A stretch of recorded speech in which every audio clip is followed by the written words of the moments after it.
ರವಿ ಮತ್ತು ಸೀಮಾ ಅವರ ಭೇಟಿ ಸಂಪೂರ್ಣವಾಗಿ ಸಾಮಾನ್ಯ ಪರಿಸ್ಥಿತಿಗಳಲ್ಲಿ ನಡೆಯಿತು. ಅದು ಯಾವುದೇ ಸಿನಿಮಾ ಅಥವಾ ನಾಟಕೀಯ ಭೇಟಿಯಾಗಿರಲಿಲ್ಲ. ಅದು ಕೇವಲ ಒಂದು ಸಾಧಾರಣ ಕುಟುಂಬ ಸಮಾರಂಭವಾಗಿತ್ತು. ಅಲ್ಲಿ ಕೆಲವು ಸಂಬಂಧಿಕರು ಒಟ್ಟುಗೂಡಿದ್ದರು. ರವಿ ತನ್ನ ಸೋದರ ಸಂಬಂಧಿಯ ನಿಶ್ಚಿತಾರ್ಥಕ್ಕಾಗಿ ಅಲ್ಲಿಗೆ ಹೋಗಿದ್ದನು ಮತ್ತು ಸೀಮಾ ತನ್ನ ಚಿಕ್ಕಪ್ಪನೊಂದಿಗೆ ಬಂದಿದ್ದಳು. ಸಮಾರಂಭದಲ್ಲಿ ಇಂಪಾದ ಸಂಗೀತದ ಶಬ್ದ, ಚಟುವಟಿಕೆ, ಜನರು ಅತ್ತಿಂದಿತ್ತ ಓಡಾಡುತ್ತಿದ್ದರು, ಮಾತುಕತೆ ನಡೆಯುತ್ತಿತ್ತು. ರವಿ ಮೊದಲ ಬಾರಿಗೆ ಸೀಮಾಳನ್ನು ಒಂದು ಮೂಲೆಯಲ್ಲಿ ನಿಂತಿರುವುದನ್ನು ನೋಡಿದನು. ಅವಳು ಹೆಚ್ಚು ಮಾತನಾಡುವ ಹುಡುಗಿಯಾಗಿರಲಿಲ್ಲ. ಅವಳ ಮುಖದಲ್ಲಿ ಶಾಂತಿಯಿತ್ತು. ಅವಳು ಗುಂಪಿನಲ್ಲಿದ್ದರೂ ತನ್ನೊಳಗೆ ಬೇರೊಂದು ಜಗತ್ತಿನಲ್ಲಿ ಜೀವಿಸುತ್ತಿರುವಂತೆ ಭಾಸವಾಗುತ್ತಿತ್ತು. ಆ ಕ್ಷಣವೇ ರವಿಗೆ ಅವಳ ಸರಳತೆಯಲ್ಲಿ ಆಕರ್ಷಣೆ ಉಂಟಾಯಿತು. ಇದು ಒಂದು ಸಣ್ಣ ಪರಿಚಯದ ಬದಲು ಇಡೀ ಜೀವನದ ಕಥೆಯಾಗುತ್ತದೆ ಎಂದು ಅವನಿಗೆ ತಿಳಿದಿರಲಿಲ್ಲ. ಸ್ವಲ್ಪ ಸಮಯದ ನಂತರ ಸಿಹಿತಿಂಡಿಗಳನ್ನು ಹಂಚಲಾಗುತ್ತಿತ್ತು. ಅವರ ದಾರಿಗಳು ಒಂದಾಗುವಂತೆ ಆಗಿ ಅವರು ಮುಖಾಮುಖಿಯಾಗಿ ನಿಂತರು. ಒಂದು ಸಣ್ಣ ನಮಸ್ತೆ ಹೇಳಿಕೊಂಡರು. ನಂತರ 2-4 ವಾಕ್ಯಗಳ ಮಾತುಕತೆ ನಡೆಯಿತು. ರವಿ ಅವಳ ಹೆಸರನ್ನು ಕೇಳಿದನು, ಅವಳ ವಿದ್ಯಾಭ್ಯಾಸದ ಬಗ್ಗೆ ವಿಚಾರಿಸಿದನು. ಸೀಮಾ ಯಾವುದೇ ನಾಟಕೀಯತೆ ಇಲ್ಲದೆ ತಾನು ಹಿಂದಿ ಸಾಹಿತ್ಯದಲ್ಲಿ ಪದವಿ ಮಾಡುತ್ತಿರುವುದಾಗಿ ಹೇಳಿದಳು. ರವಿ ಮೊದಲ ಬಾರಿಗೆ ಒಬ್ಬ ಹುಡುಗಿ ಇಷ್ಟು ಸರಳವಾಗಿ ಮತ್ತು ಸ್ಪಷ್ಟವಾಗಿ ಮಾತನಾಡುವುದನ್ನು ಕೇಳಿದನು. ಅವನ ಮನಸ್ಸಿನಲ್ಲಿ ತಕ್ಷಣ ಒಂದು ಗೌರವದ ಭಾವನೆ ಮೂಡಿತು. ಇದರ ನಂತರ ಸಮಾರಂಭದ ಸಮಯದಲ್ಲಿ 2-3 ಬಾರಿ ಮತ್ತೊಮ್ಮೆ ಮಾತುಕತೆ ನಡೆಯಿತು. ಕುಟುಂಬಗಳ ನಡುವೆ ಈಗಾಗಲೇ ಪರಿಚಯವಿತ್ತು, ಆದರೆ ರವಿ ಮತ್ತು ಸೀಮಾ ಮೊದಲ ಬಾರಿಗೆ ಭೇಟಿಯಾಗಿದ್ದರು. ಮನೆಗೆ ಹಿಂದಿರುಗಿದ ನಂತರ ರವಿಗೆ ಅದೇ ಭೇಟಿಯ ಮಾತುಗಳು ನೆನಪಾಗುತ್ತಿದ್ದವು. ಕೆಲವೇ ದಿನಗಳಲ್ಲಿ ಕುಟುಂಬದ ಕಡೆಯಿಂದ ವಿಷಯವನ್ನು ಮುಂದುವರಿಸಲಾಯಿತು. ರವಿ ಸ್ಪಷ್ಟವಾಗಿ ಹೇಳಿದನು, ತನ್ನ ಮದುವೆಯಾದರೆ ಸೀಮಾಳೊಂದಿಗೆ ಮಾತ್ರ ಆಗಬೇಕು. ಇತ್ತ ಸೀಮಾಳ ಕುಟುಂಬಕ್ಕೂ ರವಿಯ ಸರಳತೆ ಇಷ್ಟವಾಯಿತು. ಸ್ವಲ್ಪ ಸಮಯದಲ್ಲೇ 2 ಮನೆಗಳು ಒಟ್ಟಾಗಿ ಮದುವೆಯ ನಿರ್ಧಾರವನ್ನು ತೆಗೆದುಕೊಂಡವು. ಮದುವೆ ಅಚ್ಚುಕಟ್ಟಾಗಿ ನಡೆಯಿತು. ಯಾವುದೇ ಸದ್ದು, ಪ್ರದರ್ಶನ ಇರಲಿಲ್ಲ. ಕೇವಲ ಕುಟುಂಬದ ನಡುವೆ ಒಂದು ಶಾಂತ ಮತ್ತು ಸುಂದರ ಸಮಾರಂಭ. ಮದುವೆಯ ನಂತರ ಸೀಮಾ ಮನೆಯೊಳಗೆ ಕಾಲಿಟ್ಟಳು ಮತ್ತು ಅವರ ಹೊಸ ಜೀವನ ಪ್ರಾರಂಭವಾಯಿತು. ಹೊಸ ಜೀವನ ಮತ್ತು ಮೊದಲ ಪರೀಕ್ಷೆ. ಮದುವೆಯ ಆರಂಭಿಕ ದಿನಗಳಲ್ಲಿ ಎಲ್ಲವೂ ಸಾಮಾನ್ಯವಿತ್ತು. ರವಿ ತನ್ನ ಸಣ್ಣ ಕಚೇರಿಯಲ್ಲಿ ಅಕೌಂಟ್ ಅಸಿಸ್ಟೆಂಟ್ ಆಗಿ ಕೆಲಸ ಮಾಡುತ್ತಿದ್ದನು. ಸಂಬಳ ದೊಡ್ಡದಾಗಿರಲಿಲ್ಲ, ಆದರೆ ಮನೆ ನಡೆಸಲು ಸಾಕಾಗಿತ್ತು. ಸೀಮಾ ಮನೆಯ ಎಲ್ಲಾ ಕೆಲಸಗಳನ್ನು ನೋಡಿಕೊಳ್ಳುತ್ತಿದ್ದಳು. ನಿಧಾನವಾಗಿ ಇಬ್ಬರೂ ಒಬ್ಬರನ್ನೊಬ್ಬರು ಅರ್ಥಮಾಡಿಕೊಳ್ಳಲು ಪ್ರಾರಂಭಿಸಿದರು. ಕೆಲವೊಮ್ಮೆ ಅಡುಗೆ ತಡವಾದರೆ ರವಿ ತಾನೇ ತಮಾಷೆ ಮಾಡುತ್ತಿದ್ದನು. ಕೆಲವೊಮ್ಮೆ ಕಚೇರಿಯ ಒತ್ತಡ ತಂದರೆ ಸೀಮಾ ನಗುವಿನ ಮೂಲಕ ಅದನ್ನು ನಿಭಾಯಿಸುತ್ತಿದ್ದಳು. ಇಬ್ಬರೂ ಸಣ್ಣ ವಿಷಯಗಳ ಬಗ್ಗೆ ಕನಸು ಕಾಣುತ್ತಿದ್ದರು. ಒಂದು ಒಳ್ಳೆಯ ಮನೆ, ಒಂದು ಬೈಕ್, ಸ್ವಲ್ಪ ಹಣ ಉಳಿಸುವುದು ಮತ್ತು ಸಮಯ ಬಂದಾಗ ಸೀಮಾಳ ಓದನ್ನು ಮುಂದುವರೆಸುವುದು. ಅವರ ಬಳಿ ಹೆಚ್ಚು ಏನೂ ಇರಲಿಲ್ಲ, ಆದರೆ ಇದ್ದುದರಲ್ಲಿ ಒಂದು ಆತ್ಮೀಯತೆ ಇತ್ತು. 2 ವರ್ಷಗಳು ಹೀಗೆಯೇ ಸಾಮಾನ್ಯವಾಗಿ ಕಳೆದವು. ಪ್ರತಿದಿನ ಬೆಳಿಗ್ಗೆ ರವಿ ಕಚೇರಿಗೆ ಹೋಗುತ್ತಿದ್ದನು ಮತ್ತು ಸಂಜೆ ಹಿಂತಿರುಗುವಾಗ ದಾರಿಯಿಂದ ಕೆಲವೊಮ್ಮೆ ಸಮೋಸ, ಕೆಲವೊಮ್ಮೆ ಜಿಲೇಬಿ ತರುತ್ತಿದ್ದನು. ಸೀಮಾ ಚಹಾ ಮಾಡಿ ಅವನಿಗೆ ಕಾಯುತ್ತಿದ್ದಳು. ರಾತ್ರಿ ಇಬ್ಬರೂ ತಾರಸಿಯ ಮೇಲೆ ಕುಳಿತು ಭವಿಷ್ಯದ ಬಗ್ಗೆ, ಖರ್ಚುಗಳ ಬಗ್ಗೆ, ಸಣ್ಣ ಕನಸುಗಳ ಬಗ್ಗೆ ಮಾತನಾಡುತ್ತಿದ್ದರು. ಜೀವನ ಸರಳವಾಗಿತ್ತು, ಆದರೆ ನೆಮ್ಮದಿಯಿಂದ ಸಾಗುತ್ತಿತ್ತು. ನಂತರ ಇದ್ದಕ್ಕಿದ್ದಂತೆ ಒಂದು ರಾತ್ರಿ ಎಲ್ಲವೂ ತಲೆಕೆಳಗಾಯಿತು. ಆ ದಿನ ರವಿಗೆ ಕಚೇರಿಯಿಂದ ತಡವಾಯಿತು. ಮಳೆ ಬೀಳುತ್ತಿತ್ತು, ರಸ್ತೆ ಜಾರುತ್ತಿತ್ತು. ಅವನು ಬೈಕ್ನಲ್ಲಿ ಮನೆಗೆ ಹಿಂತಿರುಗುತ್ತಿದ್ದನು. ತಿರುವಿನ ಬಳಿ ಒಂದು ಕಾರು ವೇಗವಾಗಿ ಬಂದು ಕ್ಷಣಮಾತ್ರದಲ್ಲಿ ಭಾರೀ ಡಿಕ್ಕಿ ಸಂಭವಿಸಿತು. ರವಿ ರಸ್ತೆಗೆ ಬಿದ್ದನು ಮತ್ತು ಕೆಲವರು ಓಡಿ ಬಂದರು. ಆಂಬ್ಯುಲೆನ್ಸ್ ಕರೆಯಲಾಯಿತು. ಆಸ್ಪತ್ರೆ ತಲುಪುವಷ್ಟರಲ್ಲಿ ರವಿ ಬಹುತೇಕ ಪ್ರಜ್ಞೆ ಕಳೆದುಕೊಂಡಿದ್ದನು. ಸೀಮಾಳ ಫೋನ್ ತಲುಪಿದಾಗ ಅವಳ ಹೃದಯ ನಿಂತಂತಾಯಿತು. ಅವಳು ಒದ್ದೆಯಾದ, ಗಾಬರಿಗೊಂಡ ಸ್ಥಿತಿಯಲ್ಲಿ ಆಸ್ಪತ್ರೆ ತಲುಪಿದಳು. ರವಿ ಸ್ಟ್ರೆಚರ್ ಮೇಲೆ ಇದ್ದನು. ಕಣ್ಣು ಮುಚ್ಚಿದ್ದವು, ಮುಖ ಕಳೆಗುಂದಿತ್ತು. ವೈದ್ಯರು ತಕ್ಷಣ ಎಕ್ಸರೆ, ಸ್ಕ್ಯಾನ್ ಪರೀಕ್ಷೆಗಳನ್ನು ಪ್ರಾರಂಭಿಸಿದರು. ಮರುದಿನ ವೈದ್ಯರು ಹೇಳಿದರು, ಬೆನ್ನುಮೂಳೆಯ ಮೇಲಿನ ಪರಿಣಾಮ ಗಂಭೀರವಾಗಿದೆ. ಕೆಲವು ನರಗಳು ಕೆಲಸ ಮಾಡುತ್ತಿಲ್ಲ, ಬಹುಶಃ ಕೈಕಾಲುಗಳು ತಿಂಗಳುಗಳವರೆಗೆ ಕೆಲಸ ಮಾಡದಿರಬಹುದು. ಸೀಮಾಳ ಮುಖದ ಬಣ್ಣ ಹಾರಿಹೋಯಿತು, ಆದರೆ ರವಿ ಎದುರು ಅವಳು ಧೈರ್ಯ ಕಳೆದುಕೊಳ್ಳಲಿಲ್ಲ. ವೈದ್ಯರು ಚಿಕಿತ್ಸೆಯ ಯೋಜನೆಯನ್ನು ವಿವರಿಸಿದರು. ಸಮಯ ಮತ್ತು ಹಣ ಎರಡೂ ಬೇಕಾಗಿತ್ತು. ಮನೆಗೆ ಹಿಂದಿರುಗಿದ ನಂತರ ಪರಿಸ್ಥಿತಿ ಬದಲಾಯಿತು. ರವಿಗೆ ನಡೆಯಲು ಕಷ್ಟ, ಕುಳಿತುಕೊಳ್ಳಲು ನೋವು, ನಿಧಾನವಾಗಿ, ಸಂಪೂರ್ಣವಾಗಿ ಹಾಸಿಗೆಯ ಮೇಲೆ ಅವಲಂಬಿತನಾಗುವುದು. ಕೆಲಸ ಹೋಯಿತು. ಉಳಿತಾಯ ಖಾಲಿಯಾಗತೊಡಗಿತು. ದಿನಗಳು ಔಷಧಿ, ಇಂಜೆಕ್ಷನ್, ವೈದ್ಯರ ಶುಲ್ಕದಲ್ಲಿ ಕಳೆಯತೊಡಗಿದವು.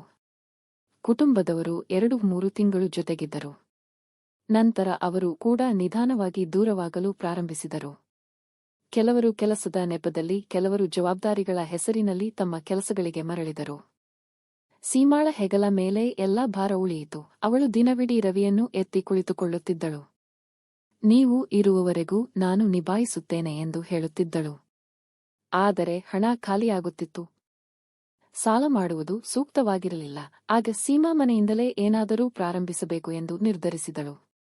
ಅವಳು ಅಡುಗೆ ಮಾಡಲು ಪ್ರಾರಂಭಿಸಿದಳು ಮತ್ತು ಒಂದು ದಿನ ಇಬ್ಬರು ನೆರೆಹೊರೆಯವರು ತಾವಾಗಿಯೇ ನೀವು ಟಿಫಿನ್ ತಯಾರಿಸಿದರೆ ನಾವು ತೆಗೆದುಕೊಳ್ಳುತ್ತೇವೆ ಎಂದು ಹೇಳಿದರು. ಸೀಮಾ ಅದೇ ದಿನ ಧೈರ್ಯ ಮಾಡಿ ಪ್ರಾರಂಭಿಸಿದಳು.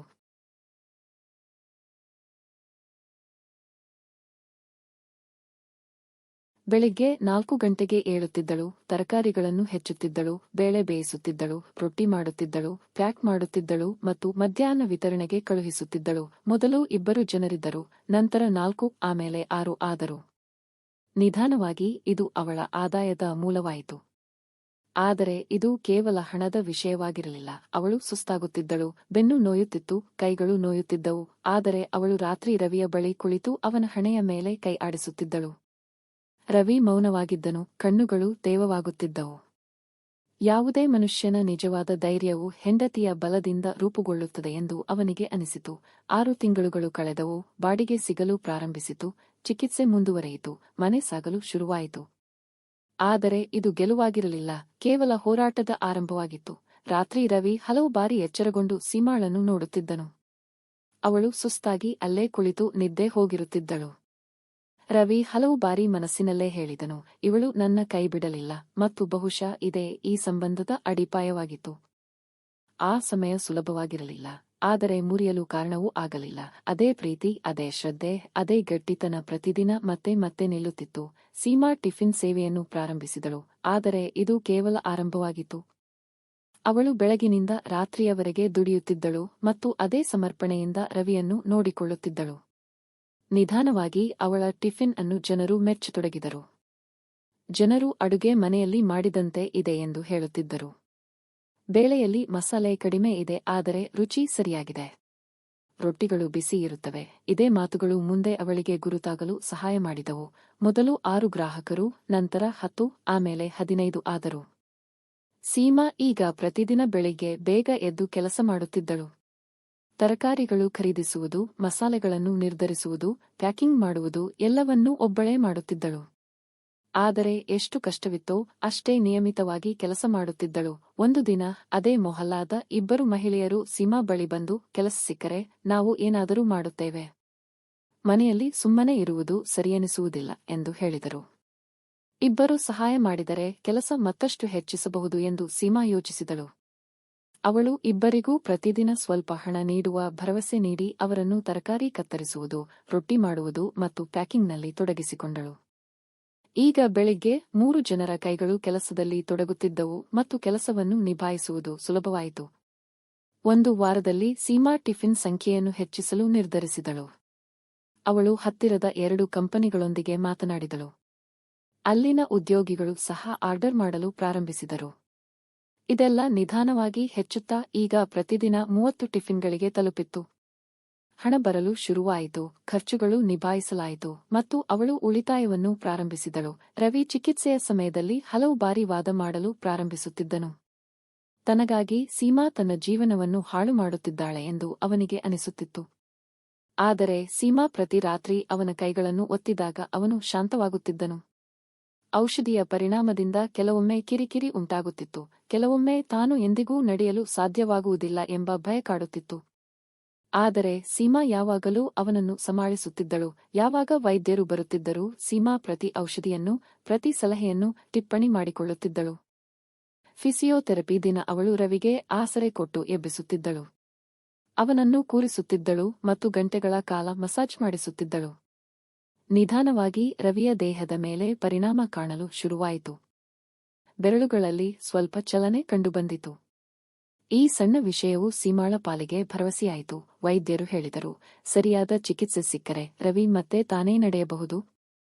ಕೇವಲ ಸಮಯ, ಶ್ರಮ ಮತ್ತು ಉತ್ತಮ ಸೌಲಭ್ಯದ ಅಗತ್ಯವಿದೆ. ಉತ್ತಮ ಸೌಲಭ್ಯ ಎಂದರೆ ದೊಡ್ಡ ಆಸ್ಪತ್ರೆ. ದೊಡ್ಡ ಆಸ್ಪತ್ರೆ ಎಂದರೆ ಬಹಳಷ್ಟು ಹಣ. ಇದನ್ನು ಕೇಳಿ ಸೀಮಾ ಒಂದು ರಾತ್ರಿ ದಿಂಬಿನ ಮೇಲೆ ತಲೆ ಇಟ್ಟುಕೊಂಡು ಸುಮ್ಮನೆ ಅಳುತ್ತಾ ಕುಳಿತಳು. ಪರ್ವತವೇ ಎದುರು ನಿಂತಂತಾಯಿತು. ಆದರೆ ಅವಳು ನಿಲ್ಲಲಿಲ್ಲ. ಅವಳು ತನ್ನ ಟಿಫಿನ್ ದರವನ್ನು ಸ್ವಲ್ಪ ಹೆಚ್ಚಿಸಿದಳು. ಗ್ರಾಹಕರೊಂದಿಗೆ ಮಾತನಾಡಿದಳು. ಹೊಸ ಆರ್ಡರ್ಗಳನ್ನು ತೆಗೆದುಕೊಂಡಳು. ನಂತರ ಅವಳು ಕೇವಲ ಮನೆಯ ಟಿಫಿನ್ ಸೇವೆಯಲ್ಲ, ಬದಲಿಗೆ ಒಂದು ಕಂಪನಿಯನ್ನು ಪ್ರಾರಂಭಿಸಬೇಕು ಎಂದು ಯೋಚಿಸಿದಳು. ಇದರಿಂದ ಕೆಲಸಕ್ಕೆ ಗುರುತು ಸಿಗುತ್ತದೆ ಮತ್ತು ಬ್ಯಾಂಕಿನಿಂದ ಸಾಲ ಪಡೆಯಲು ಸಾಧ್ಯವಾಗುತ್ತದೆ. ಒಂದು ಸಂಜೆ ಸೀಮಾ ಯಾರಿಗೂ ಹೇಳದೆ ಎಲ್ಲಾ ದಾಖಲೆಗಳನ್ನು ಸಂಗ್ರಹಿಸಿದಳು. ಕೆಲವು ಮಹಿಳೆಯರ ಆಧಾರ್ ಕಾರ್ಡ್ ಮತ್ತು ಪ್ಯಾನ್ ಕಾರ್ಡ್ ತೆಗೆದುಕೊಂಡು ಒಂದು ಸಣ್ಣ ಏಜೆಂಟ್ ಬಳಿ ಹೋಗಿ ತನ್ನ ಕಂಪನಿಯನ್ನು ನೋಂದಾಯಿಸಿಕೊಂಡಳು. ಹೆಸರು ಇಟ್ಟಿದ್ದು Seema home meal and kitchen services. ರವಿಗೆ ಹೇಳಲಿಲ್ಲ, ಏಕೆಂದರೆ ತಿಳಿದರೆ ಅವನು ತನ್ನನ್ನು ತಾನು ಭಾರ ಎಂದು ಭಾವಿಸಿ ತಡೆಯಬಹುದು ಎಂದು ಅವಳಿಗೆ ಗೊತ್ತಿತ್ತು. ಈಗ ಅವಳ ತಂಡದಲ್ಲಿ 5 ಮಹಿಳೆಯರಿದ್ದರು. ಕೆಲವರ ಮನೆಯ ಆರ್ಥಿಕ ಪರಿಸ್ಥಿತಿ ಕೆಟ್ಟದಾಗಿತ್ತು. ಕೆಲವರ ಗಂಡಂದಿರು ದಿನಗೂಲಿ ಕೆಲಸದಲ್ಲಿ ಇದ್ದರು. ಕೆಲವರ ಮಗಳ ಓದು ನಿಂತು ಹೋಗಿತ್ತು. ಎಲ್ಲರಿಗೂ ಹಣದ ಅಗತ್ಯವಿತ್ತು. ನಿಧಾನವಾಗಿ ಕೆಲಸದ ಪರಿಣಾಮ ಕಾಣಲಾರಂಭಿಸಿತು. ಗ್ರಾಹಕರು ಅಡುಗೆ ಮೊದಲಿನದಕ್ಕಿಂತಲೂ ಚೆನ್ನಾಗಿದೆಯೇ ಎಂದು ಹೇಳಿದರು. ಜನರು ನಂಬಿಕೆ ಇಡಬಹುದು ಎಂದು ಹೇಳಿದರು. ಸೀಮಾ ಈಗ ಪ್ರತಿ ವಾರ 300ಕ್ಕೂ ಹೆಚ್ಚು ಟಿಫಿನ್ಗಳನ್ನು ತಲುಪಿಸುತ್ತಿದ್ದಳು ಮತ್ತು ಇದು ಅವಳು ಎಂದಿಗೂ ಊಹಿಸದ ಪರಿಸ್ಥಿತಿಯಾಗಿತ್ತು. ಇತ್ತ ರವಿಯ ದೇಹದಲ್ಲಿ ನಿಧಾನವಾಗಿ ಸುಧಾರಣೆ ಕಂಡುಬಂದಿತು. ಅವನು ತಾನೇ ಕುಳಿತುಕೊಳ್ಳಲು ಪ್ರಾರಂಭಿಸಿದನು. ನಂತರ ತಾನೇ ಏಳಲು ಪ್ರಯತ್ನಿಸಲು ಶುರುಮಾಡಿದನು. ವೈದ್ಯರು, ಇದು ದೊಡ್ಡ ಬದಲಾವಣೆ. ಈಗ ದೊಡ್ಡ ಆಸ್ಪತ್ರೆಯಲ್ಲಿ ಚಿಕಿತ್ಸೆ ನೀಡಿದರೆ ಸುಧಾರಣೆ ವೇಗವಾಗಿ ಆಗುತ್ತದೆ ಎಂದರು. ಸೀಮಾ ಒಂದು ಮಾತನ್ನು ಆಡದೆ ತಕ್ಷಣ ಅಪಾಯಿಂಟ್ಮೆಂಟ್ ತೆಗೆದುಕೊಂಡಳು. ಒಂದು ದಿನ ರವಿಯನ್ನು ದೊಡ್ಡ ನಗರದ ಆಸ್ಪತ್ರೆಗೆ ಕರೆದುಕೊಂಡು ಹೋದಳು. ಅಲ್ಲಿನ ಖರ್ಚು ಈಗಾಗಲೇ ಭಾರಿಯಾಗಿತ್ತು. ಆದರೆ ಸೀಮಾ ಈಗ ಬಲಶಾಲಿಯಾಗಿದ್ದಳು. ಜೀವನದಲ್ಲಿ ಒಂದೊಂದು ಹೆಜ್ಜೆ ನಡೆಯಬೇಕು. ನಿಮಗೆ ನಡೆಯಲು ಸಾಧ್ಯವಾಗುತ್ತಿರಲಿಲ್ಲ, ಅದಕ್ಕೆ ನಾನು ನಡೆಯಲು ಪ್ರಾರಂಭಿಸಿದೆ ಎಂದು ಅವಳು ಹೇಳಿದಳು. ಚಿಕಿತ್ಸೆ ಪ್ರಾರಂಭವಾಯಿತು. ಫಿಸಿಯೋಥೆರಪಿ ತೀವ್ರವಾಯಿತು. ಔಷಧಿಗಳು ಬದಲಾದವು ಮತ್ತು ಕೆಲವು ತಿಂಗಳ ನಂತರ ರವಿ ಮೊದಲ ಬಾರಿಗೆ ತನ್ನ ಕಾಲುಗಳ ಮೇಲೆ ನಿಂತು 10 ಸೆಕೆಂಡುಗಳ ಕಾಲ ಕಾದನು. ಇದು ಸೀಮಾಳ ಪಾಲಿಗೆ ಗೆಲುವಾಗಿತ್ತು.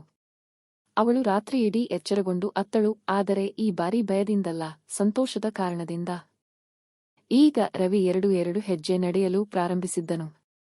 ವೈದ್ಯರು ಸ್ವಲ್ಪ ಸಮಯದ ನಂತರ ಅವನು ಸಂಪೂರ್ಣವಾಗಿ ನಡೆಯಲು ಸಾಧ್ಯವಾಗುತ್ತದೆ ಎಂದು ಹೇಳಿದರು. ಅದೇ ಸಮಯದಲ್ಲಿ ಸೀಮಾಳ ಕೆಲಸ ಸ್ಥಿರವಾಯಿತು. ಕಂಪನಿಯಲ್ಲಿ ಈಗ 9 ಮಹಿಳೆಯರು ಕೆಲಸ ಮಾಡುತ್ತಿದ್ದರು. ಸೀಮಾ ಲಂಚ್ ಪೂರೈಕೆಯನ್ನು ನೀಡಲು ಪ್ರಾರಂಭಿಸಿದಳು. ಕೆಲಸ ಎಷ್ಟೊಂದು ಹೆಚ್ಚಿತು ಎಂದರೆ ಒಂದು ಸಣ್ಣ ಅಡುಗೆಮನೆಯನ್ನು ಬಾಡಿಗೆಗೆ ತೆಗೆದುಕೊಳ್ಳಬೇಕಾಯಿತು. ಅಲ್ಲೇ ತರಕಾರಿ ಕತ್ತರಿಸುವುದು, ಅಡುಗೆ ಮಾಡುವುದು, ಪ್ಯಾಕಿಂಗ್ ಆಗುತ್ತಿತ್ತು. ಸೀಮಾ ಇನ್ನೂ 2 ಸಿಬ್ಬಂದಿಯನ್ನು ನೇಮಿಸಿಕೊಂಡಳು. ಮನೆಯ ಗೃಹಿಣಿಯಿಂದ ವ್ಯಾಪಾರ ಸಂಘಟಕಿಯವರೆಗಿನ ಪ್ರಯಾಣವನ್ನು ಅವಳು ಸುಮ್ಮನೆ ಪೂರೈಸಿದ್ದಳು. ಇತ್ತ ರವಿಯ ಆತ್ಮವಿಶ್ವಾಸ ಮರಳಲು ಶುರುವಾಯಿತು.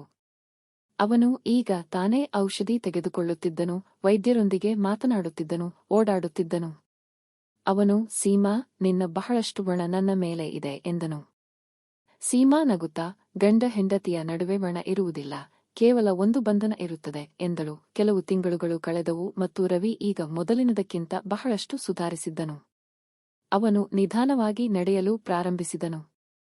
ಸಣ್ಣ ಸಣ್ಣ ದೂರವನ್ನು ತಾನೇ ಕ್ರಮಿಸುತ್ತಿದ್ದನು. ವೈದ್ಯರು ನಿಯಮಿತ ಫಿಸಿಯೋಥೆರಪಿಯನ್ನು ಮುಂದುವರಿಸಲು ಸಲಹೆ ನೀಡಿದರು ಮತ್ತು ಸೀಮಾ ಪ್ರತಿದಿನ ಅವನನ್ನು ಪ್ರೇರೇಪಿಸುತ್ತಿದ್ದಳು. ಪ್ರತಿ ಬೆಳಿಗ್ಗೆ ರವಿಯನ್ನು ಎಬ್ಬಿಸುತ್ತಿದ್ದಳು, ಅವನು ವ್ಯಾಯಾಮ ಮಾಡಿಸುತ್ತಿದ್ದಳು, ಕೈ ಹಿಡಿದು ನಡೆಯಿಸುತ್ತಿದ್ದಳು ಮತ್ತು ನಂತರ ಟಿಫಿನ್ ಕೆಲಸಕ್ಕೆ ಹೋಗುತ್ತಿದ್ದಳು. ಈಗ ಅವಳ ವ್ಯವಹಾರ ಸಂಪೂರ್ಣವಾಗಿ ರೂಪುಗೊಂಡಿತ್ತು. Seema home meal and kitchen services ಈಗ ನಗರದಲ್ಲಿ ಒಂದು ವಿಶ್ವಾಸಾರ್ಹ ಹೆಸರುವಾಗಿತ್ತು. ಹಲವು ಕುಟುಂಬಗಳ ಮೇಲಿನ ಅವಲಂಬನೆ, ಕಚೇರಿಗಳಲ್ಲಿ ದೊಡ್ಡ ಆರ್ಡರ್ಗಳು ಮತ್ತು ಮಹಿಳೆಯರಿಗೆ ಉದ್ಯೋಗ ನೀಡುವುದರಿಂದ ಅವಳಿಗೆ ವಿಭಿನ್ನ ಗುರುತು ಸಿಕ್ಕಿತ್ತು. ಸೀಮಾ ಎಂದಿಗೂ ಯಾರಿಗೂ ತಾನು ಕೆಲಸ ನೀಡುತ್ತಿಲ್ಲ, ಆದರೆ ಅವಕಾಶ ನೀಡುತ್ತಿದ್ದೇನೆ ಎಂದು ಅನಿಸುವಂತೆ ಮಾಡಲಿಲ್ಲ. ಅವಳ ತಂಡದಲ್ಲಿ 12 ಮಹಿಳೆಯರಿದ್ದರು ಮತ್ತು ಪ್ರತಿ ತಿಂಗಳು ಅವರ ಆದಾಯ ಮನೆ ನಡೆಸಲು ಸಹಾಯಕವಾಗುತ್ತಿತ್ತು. ಹಲವು ಮನೆಗಳಲ್ಲಿ ಒತ್ತಡ ಕಡಿಮೆಯಾಯಿತು. ಹೆಣ್ಣು ಮಕ್ಕಳ ವಿದ್ಯಾಭ್ಯಾಸ ಮತ್ತೆ ಶುರುವಾಯಿತು. ಔಷಧಿಗಳನ್ನು ಖರೀದಿಸಲಾಯಿತು. ಸೀಮಾ ಪ್ರತಿ ಮಹಿಳೆಗೆ ನೀವು ನನಗೆ ಬೆಂಬಲ ನೀಡುವವರೆಗೆ ನಾನು ಯಾರನ್ನೂ ಹಿಂದೆ ಬಿಡುವುದಿಲ್ಲ ಎಂದು ಹೇಳುತ್ತಿದ್ದಳು. ಒಂದು ದಿನ ಸೀಮಾ ರವಿಯನ್ನು ಆಸ್ಪತ್ರೆಗೆ ಕರೆದುಕೊಂಡು ಹೋಗಿ ಅಂತಿಮ ತಪಾಸಣೆ ಮಾಡಿಸಿದಳು. ವೈದ್ಯರು ನಗುತ್ತಾ, ಈಗ ಯಾವುದೇ ಚಿಂತೆ ಇಲ್ಲ, ಇವರ ದೇಹ ಬಹುತೇಕ ಸಾಮಾನ್ಯ ರೀತಿಯಲ್ಲಿ ಕೆಲಸ ಮಾಡುತ್ತಿದೆ. ಕೇವಲ ನಿಮ್ಮನ್ನು ನೀವು ದುರ್ಬಲ ಎಂದು ತಿಳಿಯಬೇಡಿ ಎಂದರು. ರವಿ ವೈದ್ಯರ ಮಾತನ್ನು ಕೇಳಿದನು ಮತ್ತು ಬಹಳ ಸಮಯದ ನಂತರ ಅವನ ಕಣ್ಣುಗಳು ಹೊಳೆಯಿತು. ಸೀಮಾ ಕಾರಿನಲ್ಲಿ ಕುಳಿತು ಅವನ ಕಡೆ ನೋಡುತ್ತಿದ್ದಳು. ರವಿ ನಿಧಾನವಾಗಿ ಅವಳ ಕೈ ಹಿಡಿದು, ನೀನು ಮಾಡಿದ್ದು ಧೈರ್ಯವಾಗಿತ್ತು.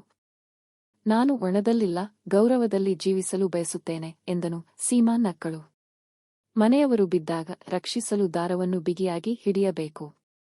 ನೀವು ಬಿದ್ದಿದ್ದಿರಿ. ನಾನು ಹಿಡಿದುಕೊಂಡೆ. ಇಷ್ಟೇ ಸಂಬಂಧ. ನಿಧಾನವಾಗಿ ಜೀವನ ಸಾಮಾನ್ಯ ಹಾದಿಗೆ ಮರಳಲು ಶುರುಮಾಡಿತು. ಮತ್ತು ಅದೇ ಸಮಯದಲ್ಲಿ ದೇವರು ಒಂದು ಹೊಸ ಸಂತೋಷದ ಸುದ್ದಿಯನ್ನು ನೀಡಿದನು. ಸೀಮಾ ತಾಯಿಯಾಗಲಿದ್ದಳು. ಆ ಸಮಯದಲ್ಲಿ ರವಿ ಅವಳ ಪಕ್ಕದಲ್ಲಿ ಕುಳಿತು, ಈಗ ನಾನು ಬೇಗನೆ ನನ್ನ ಮಗಳನ್ನು ತೊಟ್ಟಿಲಲ್ಲಿ ಎತ್ತಿಕೊಳ್ಳಬೇಕು ಎಂದನು. ಮತ್ತು ಅವನು ನಿಜವಾಗಿಯೂ ಗುಣಮುಖನಾದನು. ಕಾಯುವಿಕೆ, ಹೋರಾಟ, ರೋಗ, ಕಣ್ಣೀರು ಎಲ್ಲವೂ ಸಮಯದೊಂದಿಗೆ ಹಿಂದೆ ಸರಿಯಲು ಶುರುವಾದವು. ಅದೇ ಸಮಯದಲ್ಲಿ ಅವರ ಜೀವನದಲ್ಲಿ ಒಂದು ಹೊಸ ಬೆಳಗು ಬಂತು. ಸೀಮಾಳಿಗೆ ಒಂದು ಮುದ್ದಾದ ಮಗಳು ಜನಿಸಿದಳು. ಆ ಕ್ಷಣ ರವಿ ಆಸ್ಪತ್ರೆಯ ಅದೇ ಕುರ್ಚಿಯ ಮೇಲೆ ಕುಳಿತಿದ್ದನು, ಅಲ್ಲಿ ಒಮ್ಮೆ ತನ್ನನ್ನು ತಾನು ಅಸಹಾಯಕ ಎಂದು ಭಾವಿಸಿದ್ದನು. ಈಗ ಅವನ ತೊಡೆಯ ಮೇಲೆ ಒಂದು ಪುಟ್ಟ ಜೀವ ಬಂದಿತ್ತು, ಗುಲಾಬಿ ಕಂಬಳಿಯಲ್ಲಿ ಸುತ್ತಿದ, ಕಣ್ಣು ಮುಚ್ಚಿದ ಮಗು. ರವಿ ಅದನ್ನು ಎದೆಗೆ ಅಪ್ಪಿಕೊಂಡನು. ಸೀಮಾ ಮಲಗಿದ್ದಲ್ಲಿಂದ ನಕ್ಕಳು. ಅವಳು ಸುಸ್ತಾಗಿದ್ದಳು, ಆದರೆ ಆ ನಗು ಅವಳು ಎಂದಿಗೂ ಆಯುಧವನ್ನು ಬಿಡದ ಯುದ್ಧದ ಗೆಲುವಾಗಿತ್ತು. ದಿನಗಳು ಕಳೆದವು, ತಿಂಗಳುಗಳು ಬದಲಾದವು. ರವಿ ನಿಧಾನವಾಗಿ ಕೆಲಸ ಹುಡುಕಲು ಪ್ರಾರಂಭಿಸಿದನು. ಅವನು ಮೊದಲು ಕೆಲಸ ಮಾಡುತ್ತಿದ್ದ ಕಂಪನಿ ಈಗ ಅವನನ್ನು ಅರೆಕಾಲಿಕವಾಗಿ ಇರಿಸಿಕೊಳ್ಳಲು ಸಿದ್ಧವಾಯಿತು. ರವಿ ಅಲ್ಲಿಗೆ ಹೋದನು, ಆದರೆ ಅವನು ಈಗ ಮೊದಲಿನಂತಹ ಸಂಕೋಚವನ್ನು ಇಟ್ಟುಕೊಳ್ಳಲಿಲ್ಲ. ಅವನು ಈಗ ದುರ್ಬಲ ವ್ಯಕ್ತಿಯಾಗಿರಲಿಲ್ಲ. ಅವನು ಕಚೇರಿಯಲ್ಲಿ 2 ವಾರ ಕೆಲಸ ಮಾಡಿದನು ಮತ್ತು ಜನರು ರವಿ ಬದಲಾಗಿದ್ದಾನೆ, ಮೊದಲಿನದಕ್ಕಿಂತ ಶಾಂತ ಆದರೆ ಗಟ್ಟಿಯಾಗಿದ್ದಾನೆ ಎಂದು ಹೇಳಲಾರಂಭಿಸಿದರು. ಕಂಪನಿ ಅವನನ್ನು ಪೂರ್ಣಕಾಲಿಕ ಹುದ್ದೆಗೆ ಮತ್ತೆ ನೇಮಕ ಮಾಡಿಕೊಂಡಿತು. ಸಂಬಳ ಮೊದಲಿನದಕ್ಕಿಂತ ಉತ್ತಮವಾಗಿತ್ತು. ರವಿ ಮನೆಗೆ ಬಂದು ಸೀಮಾಳಿಗೆ ತಿಳಿಸಿದನು. ಸೀಮಾ ಇಷ್ಟು ಮಾತ್ರ ಹೇಳಿದಳು, ತುಂಬಾ ಒಳ್ಳೆಯದು. ಈಗ ಜೀವನ ಇನ್ನಷ್ಟು ಸಮತೋಲಿತವಾಗಿರುತ್ತದೆ. ಮಗಳ ಹೆಸರನ್ನು ಆರುಷ್ ಎಂದು ಇಡಲಾಯಿತು. ಪುಟ್ಟ ಮಗು ನಕ್ಕಾಗ ಕೆನ್ನೆಯ ಮೇಲೆ ಸಣ್ಣ ಗುಂಡಿ ಬೀಳುತ್ತಿತ್ತು. ರವಿ ರಾತ್ರಿ ಅವಳನ್ನು ತೊಟ್ಟಿಲಲ್ಲಿ ಎತ್ತಿಕೊಂಡು ತೂಗುತ್ತಾ, ನಿಮ್ಮ ತಾಯಿ ಒಂದು ಮನೆಯನ್ನಲ್ಲ, ಒಂದು ಜಗತ್ತನ್ನೇ ಕಟ್ಟಿದ್ದಾಳೆ ಎಂದು ಹೇಳುತ್ತಿದ್ದನು. ಸೀಮಾ ಆ ಸಮಯದಲ್ಲಿ ಅಡುಗೆ ಪದಾರ್ಥಗಳನ್ನು ಪ್ಯಾಕ್ ಮಾಡುತ್ತಿದ್ದಳು. 1 ವರ್ಷದ ನಂತರ ಸೀಮಾ ತನ್ನ ಅಡುಗೆಮನೆಯನ್ನು ದೊಡ್ಡದು ಮಾಡಿಕೊಂಡಳು. ಈಗ 3 ಸ್ಟವ್ಗಳಲ್ಲ, 6 ಸ್ಟವ್ಗಳಿದ್ದವು. ಕೇವಲ ಟಿಫಿನ್ ಮಾತ್ರವಲ್ಲ, ಸಣ್ಣ ಕಾರ್ಯಕ್ರಮಗಳಿಗೂ ಆಹಾರ ತಲುಪಲು ಪ್ರಾರಂಭಿಸಿತು. ಸೀಮಾಳನ್ನು ಹಲವು ಬಾರಿ ಗೌರವ ಸಮಾರಂಭಗಳಿಗೆ ಆಹ್ವಾನಿಸಲಾಯಿತು. ಜನರು, ನೀವು ಮಹಿಳೆಯರಿಗೆ ಉದ್ಯೋಗ ನೀಡಿದ್ದೀರಿ, ಇದು ಪ್ರೇರಣೆ ಎಂದು ಹೇಳಿದರು. ಆದರೆ ಸೀಮಾ ಅಂತಹ ಮಾತುಗಳಿಗೆ ಸಣ್ಣದಾಗಿ ತಲೆ ಬಾಗಿಸುತ್ತಿದ್ದಳು. ಅವಳು ಯಾರು ನೋವನ್ನು ನೋಡಿದ್ದಾರೋ ಅವರಿಗೆ ಹೆಸರು ಬೇಕಾಗಿಲ್ಲ ಎಂದು ಯೋಚಿಸುತ್ತಿದ್ದಳು. ರವಿ ಸ್ವಲ್ಪ ಸ್ವಲ್ಪ ಮನೆಯಲ್ಲಿ ಸಹಾಯ ಮಾಡಲು ಪ್ರಾರಂಭಿಸಿದನು. ಮಗುವನ್ನು ಆಡಿಸುತ್ತಿದ್ದನು, ಪುಸ್ತಕಗಳನ್ನು ಓದುತ್ತಿದ್ದನು, ಕೆಲವೊಮ್ಮೆ ತರಕಾರಿ ತರಲು ಹೋಗುತ್ತಿದ್ದನು. ಅವನು ಈಗ ಅಪಘಾತದ ನಂತರ ಹಾಸಿಗೆಯಿಂದ ಏಳಲು ಸಾಧ್ಯವಾಗದ ಆ ವ್ಯಕ್ತಿಯಾಗಿರಲಿಲ್ಲ. ಒಂದು ರಾತ್ರಿ ರವಿ ಸೀಮಾಳನ್ನು ಕೇಳಿದನು, ಒಂದು ವೇಳೆ ನಾನು ಗುಣಮುಖವಾಗದಿದ್ದರೆ? ಸೀಮಾ ಅವನ ಕಣ್ಣುಗಳಲ್ಲಿ ನೋಡುತ್ತಾ ಉತ್ತರಿಸಿದಳು, ಆಗಲೂ ನಾನು ನಿಮ್ಮೊಂದಿಗೆ ಇರುತ್ತಿದ್ದೆ, ಏಕೆಂದರೆ ಜೊತೆ ನಿಲ್ಲುವುದು ಭರವಸೆಯಿಂದಲ್ಲ, ಹೃದಯದಿಂದ ಆಗುತ್ತದೆ. ರವಿ ಅವಳ ಮುಂದೆ ಕೈ ಜೋಡಿಸಿದನು, ಬಹಳ ಗೌರವದಿಂದ ಅವಳನ್ನು ನೋಡುತ್ತಿದ್ದಂತೆ. ಸೀಮಾ ಅವನ ಕೈಗಳನ್ನು ಕೆಳಗೆ ಮಾಡಿ, ಜೊತೆ ಎಂದರೆ ಸಮಾನತೆ, ಭಾರವಲ್ಲ ಎಂದಳು. ಮಗಳು ನಿಧಾನವಾಗಿ ಮಾತನಾಡಲು ಕಲಿಯಲು ಶುರುಮಾಡಿದಳು. ರವಿ ಮತ್ತು ಸೀಮಾ ಅವರ ತಾಳ್ಮೆ ಮತ್ತು ಗಟ್ಟಿಯಾದ ಸಂಬಂಧ ನಿಮಗೆ ಒಂದು ಉದಾಹರಣೆಯಾಗಿ ಕಂಡರೆ, ಈ ಕಥೆಯನ್ನು ನಿಮ್ಮ ಸ್ನೇಹಿತರು ಮತ್ತು ಕುಟುಂಬದವರಿಗೆ ಖಂಡಿತ ತಲುಪಿಸಿ, ಇದರಿಂದ ಅವರಿಗೂ ನಿಜವಾದ ಜೊತೆ ಹೇಗಿರುತ್ತದೆ ಎಂದು ತಿಳಿಯುತ್ತದೆ.